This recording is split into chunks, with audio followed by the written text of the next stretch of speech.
Hi friends, welcome to Mixed Diaries. ഇന്ന് നമ്മൾ പഠിക്കാൻ വേണ്ടി പോകുന്നത് കേരളം അടിസ്ഥാന വിവരങ്ങൾ എന്ന ഭാഗത്തിനകത്ത് ഒരു ചെറിയ പോർഷനാണ്. LGS നിലവാരത്തിലുള്ള എക്സാംസിനൊക്കെ നമുക്ക് ചോദിക്കാൻ സാധ്യതയുള്ള ക്വസ്റ്റ്യൻസാണ് ഇതിനകത്തുനിന്ന് വരുന്നത്. അപ്പം നമുക്ക് പഠിച്ചു തുടങ്ങാം. കേരളത്തിൻ്റെ തെക്ക് വടക്കുള്ള കുറച്ച് സവിശേഷതകളെക്കുറിച്ചാണ് നമ്മളിന്ന് പഠിക്കാൻ വേണ്ടി പോകുന്നത്. കേരളത്തിൻ്റെ തെക്കേ അറ്റത്തുള്ള ജില്ലയാണ് ഏതെന്ന് പറയുന്നത്? തിരുവനന്തപുരം. കേരളത്തിൻ്റെ തെക്കേ അറ്റത്തെ ജില്ലയാണ് ഏതെന്ന് പറയുന്നത്? തിരുവനന്തപുരം. കേരളത്തിൻ്റെ വടക്കേ അറ്റത്തുള്ള ജില്ല കാസർഗോഡ്. കേരളത്തിൻ്റെ വടക്കേ അറ്റത്തുള്ള ജില്ല കാസർഗോഡ്. കേരളത്തിൻ്റെ തെക്കേ അറ്റത്തെ ജില്ല തിരുവനന്തപുരം, വടക്കേ അറ്റത്തെ ജില്ല കാസർഗോഡ്. കേരളത്തിൻ്റെ തെക്കേ അറ്റത്തെ താലൂക്കാണെങ്കിൽ അത് നെയ്യാറ്റിൻകര. തെക്കേ അറ്റത്തെ താലൂക്ക് നെയ്യാറ്റിൻകര. വടക്കേ അറ്റത്തെ താലൂക്കാണെങ്കിൽ മഞ്ചേശ്വരം. വടക്കേ അറ്റത്തെ താലൂക്ക് മഞ്ചേശ്വരം. തെക്കേ അറ്റത്തെ അസംബ്ലി മണ്ഡലമാണെങ്കിൽ പാറശാല. തെക്കേ അറ്റത്തെ അസംബ്ലി മണ്ഡലം പാറശാല. വടക്കേ അറ്റത്തെ അസംബ്ലി മണ്ഡലം മഞ്ചേശ്വരം. തെക്കേ അറ്റത്തുള്ള ലോക്സഭാ മണ്ഡലമാണെങ്കിൽ തിരുവനന്തപുരം. വടക്കേ അറ്റത്തുള്ള ലോക്സഭാ മണ്ഡലമാണെങ്കിൽ കാസർഗോഡ്. തെക്കേ അറ്റത്തുള്ള ലോക്സഭാ മണ്ഡലം തിരുവനന്തപുരം, വടക്കേ അറ്റത്തുള്ള ലോക്സഭാ മണ്ഡലം കാസർഗോഡ്. തെക്കേ അറ്റത്തെ ഗ്രാമപഞ്ചായത്താണെങ്കിൽ പാറശാല. വടക്കേ അറ്റത്തെ ഗ്രാമപഞ്ചായത്ത് മഞ്ചേശ്വരം. വടക്കേ അറ്റത്തെ ഗ്രാമപഞ്ചായത്ത് മഞ്ചേശ്വരം. കേരളത്തിൻ്റെ തെക്കേ അറ്റത്തുള്ള ഗ്രാമമാണെങ്കിൽ കളിയിക്കാവിള.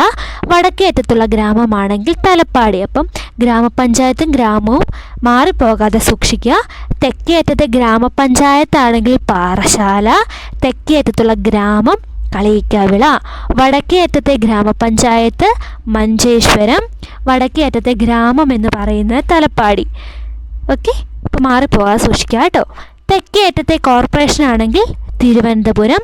വടക്കേ അറ്റത്തുള്ള കോർപ്പറേഷൻ ആണെങ്കിൽ കണ്ണൂർ. തെക്കേ അറ്റത്തുള്ള കോർപ്പറേഷൻ തിരുവനന്തപുരം, വടക്കേ അറ്റത്തുള്ള കോർപ്പറേഷൻ കണ്ണൂർ. അതുപോലെ തന്നെ തെക്കേ അറ്റത്തെ നദിയാണ് നെയ്യാറ്. തെക്കേ അറ്റത്തെ നദിയാണ് നെയ്യാറ്. വടക്കേ അറ്റത്തെ നദിയാണെങ്കിൽ മഞ്ചേശ്വരം പുഴയാണ്. മഞ്ചേശ്വരം പുഴയാണ്. അതുപോലെ തന്നെ തെക്കേ അറ്റത്തെ നദിയാണെങ്കിൽ നെയ്യാറ്. വടക്കേ അറ്റത്തെ നദി മഞ്ചേശ്വരം പുഴയാണ്. ഇനി വന്യജീവി സങ്കേതമാണെങ്കിൽ തെക്കേ അറ്റത്തേത് നെയ്യാറ് തന്നെയാണ്. വടക്കേ അറ്റത്തേതാണെങ്കിൽ ആറളം. ആറളം. വടക്കേ അറ്റത്തെ വന്യജീവി സങ്കേതം ആറളം. ഇനി നദിയാണെങ്കിൽ നദി നമ്മൾ പറഞ്ഞല്ലേ, ഏത്? നെയ്യാറാണ് തെക്കേ അറ്റത്തെ നദി, വടക്കേ അറ്റത്താണ് മഞ്ചേശ്വരം പുഴ. ഇനി തടാകമാണെങ്കിൽ തെക്കേ അറ്റത്തേത് തെക്കേ അറ്റത്തേത് വേളി. വടക്കേ അറ്റത്തേത് ഉപ്പള. ഉപ്പള. തെക്കേ അറ്റത്തേത് വേളി, വടക്കേ അറ്റത്തേത് ഉപ്പള. ശുദ്ധജല തടാകമാണെങ്കിൽ തെക്കേ അറ്റത്തേത് വെള്ളയാണി, വടക്കേ അറ്റത്തേത് പൂക്കോട്.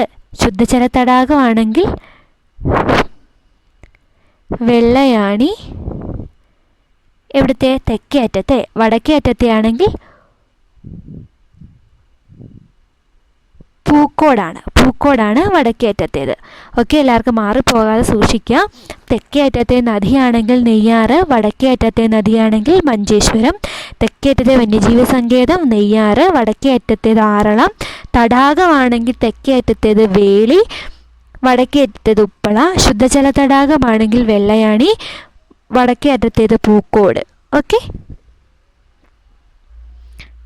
അപ്പോൾ എല്ലാവർക്കും ഇന്നത്തെ ക്ലാസ് മനസ്സിലായെന്ന് വിചാരിക്കുന്നു. ഒന്നോടെ ഞാൻ റിപ്പീറ്റ് ചെയ്ത് പറയാം. കേരളത്തിൻ്റെ തെക്കേ അറ്റത്തുള്ള ജില്ല തിരുവനന്തപുരം. കേരളത്തിൻ്റെ വടക്കേ അറ്റത്തുള്ള ജില്ല കാസർഗോഡ്. കേരളത്തിൻ്റെ തെക്കേ അറ്റത്തെ താലൂക്ക് നെയ്യാറ്റിൻകര. വടക്കേ അറ്റത്തെ താലൂക്ക് മഞ്ചേശ്വരം. കേരളത്തിൻ്റെ തെക്കേ അറ്റത്തുള്ള അസംബ്ലി മണ്ഡലമാണെങ്കിൽ പാറശാല. വടക്കേ അറ്റത്തെ അസംബ്ലി മണ്ഡലമാണെങ്കിൽ മഞ്ചേശ്വരം. കേരളത്തിൻ്റെ തെക്കേ അറ്റത്തുള്ള ലോക്സഭാ മണ്ഡലമാണെങ്കിൽ തിരുവനന്തപുരം. വടക്കേ അറ്റത്തുള്ള ലോക്സഭാ മണ്ഡലമാണെങ്കിൽ കാസർഗോഡ്. കേരളത്തിൻ്റെ തെക്കേ അറ്റത്തെ ഗ്രാമപഞ്ചായത്താണെങ്കിൽ പാറശാല. വടക്കേ അറ്റത്തെ ഗ്രാമപഞ്ചായത്ത് മഞ്ചേശ്വരം. കേരളത്തിന് തെക്കേ അറ്റത്തുള്ള ഗ്രാമം കളിയിക്കാവിള. വടക്കേ അറ്റത്തുള്ള ഗ്രാമം തലപ്പാടി. കേരളത്തിൻ്റെ തെക്കേ അറ്റത്തുള്ള കോർപ്പറേഷൻ തിരുവനന്തപുരം. വടക്കേ അറ്റത്തുള്ള കോർപ്പറേഷൻ കണ്ണൂർ. നദിയാണെങ്കിൽ തെക്കേ അറ്റത്ത് നെയ്യാറ്, വടക്കേ അറ്റത്താണ് മഞ്ചേശ്വരം.